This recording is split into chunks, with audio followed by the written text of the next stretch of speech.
Hello guys, good morning. Paano malalaman kung sino ang nag-share ng mga pinopost natin sa ating Facebook? Punta lang tayo sa ating Chrome browser. Dito po sa may search engine, itype lang natin dito ang www.facebook.com. Kailangan po nakalagin na po ang inyong mga Facebook account dito sa Chrome browser.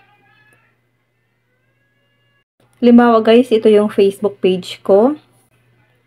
Click natin itong profile.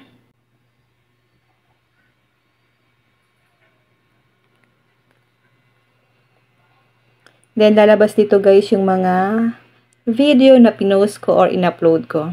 Hanap lang tayo dito guys ng video na may mga nag-share. Pasensya na kayo guys kung mahina po ang signal ko.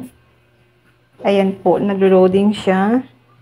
Kailangan pala guys naka-desktop site ang inyong mga Facebook once na andito na po kayo sa Google Chrome.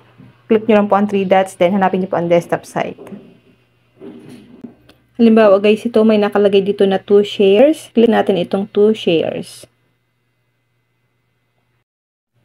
Wait lang po natin siya na lumabas kung sino po ang mga nag-share ng ating video.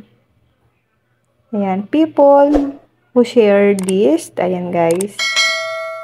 Dito nyo na po makikita guys, once na gusto nyo po malaman kung sino po ang mga nag-share ng mga pinopost ng video sa inyong mga Facebook account.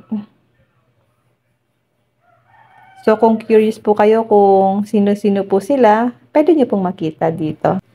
Yun lang po, sana po may natutunan kayo sa aking video. And now, thank you for watching. God bless you all.